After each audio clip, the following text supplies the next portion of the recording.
নমস্কার বন্ধুরা, সবাই কেমন আছেন? আজকের রেসিপিতে আপনাদের সবাইকে স্বাগতম।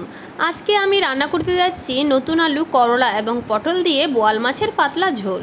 তাহলে চলুন শুরু করি আজকের রান্নাটি।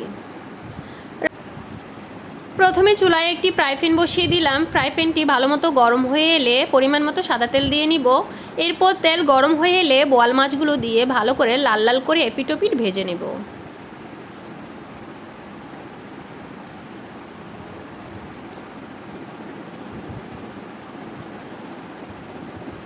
আমার বোয়াল মাছগুলো ভালো মতো করে ভাজা হয়ে এসেছে, আমি এবার তুলে রাখবো। যেহেতু আমি কড়াইতে পরিমাণ মতো তেল দিয়ে নিয়েছিলাম, তাই আর তেল দেওয়ার প্রয়োজন নেই। ওই তেলে কোচানো পেঁয়াজ দিয়ে নিলাম। এই পাতলা ঝোলের মধ্যে কোনো রসুন কুচানো যাবে না, শুধু পেঁয়াজই দিতে হবে। পেঁয়াজটা হালকা নরম হয়ে এলে পটল, করলা এবং আলুগুলো একসাথেই দিয়ে দেব। হালকা একটু পেঁয়াজের সাথে নেড়ে চেড়ে ভেজে নেব।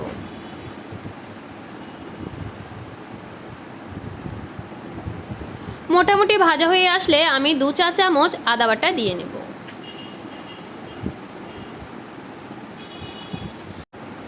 আদার কাঁচা গন্ধটা চলে গেলে সামান্য একটু জল দিয়ে 2 চা চামচ হলুদের গুঁড়া এবং পরিমাণ মতো লবণ দিয়ে সবজির সাথে ভালো মতো করে নেড়েচেড়ে মিশিয়ে নেব।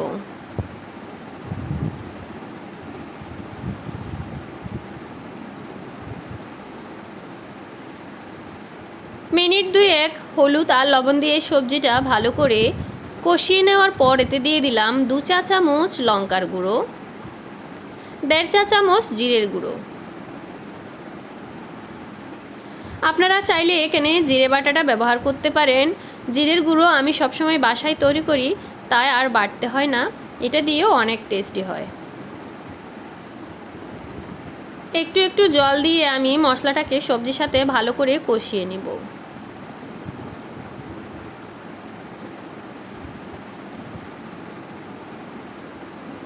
মশলা কষানোর সময় একেবারে বেশি জল দিতে যাবেন না, একটু একটু জল দিবেন আর ঢাকা দিয়ে কষিয়ে নেবেন।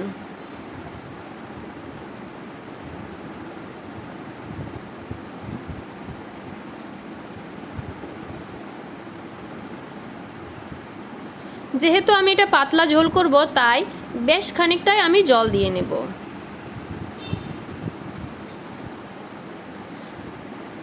আমি এখানে 3 গ্লাস জল ব্যবহার করেছি।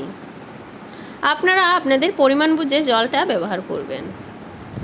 এবার ঝোলে বলক চলে আসলে আমি ভেজে রাখা মাছগুলোকে এখানে দিয়ে দেব।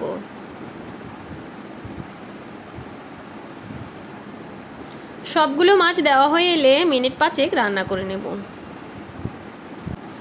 এই তো মিনিট 5 রান্না করার পর এবার গোটা কয়েকটা কাঁচা লঙ্কা আর ধনেপাতা দিয়ে নামিয়ে নেব।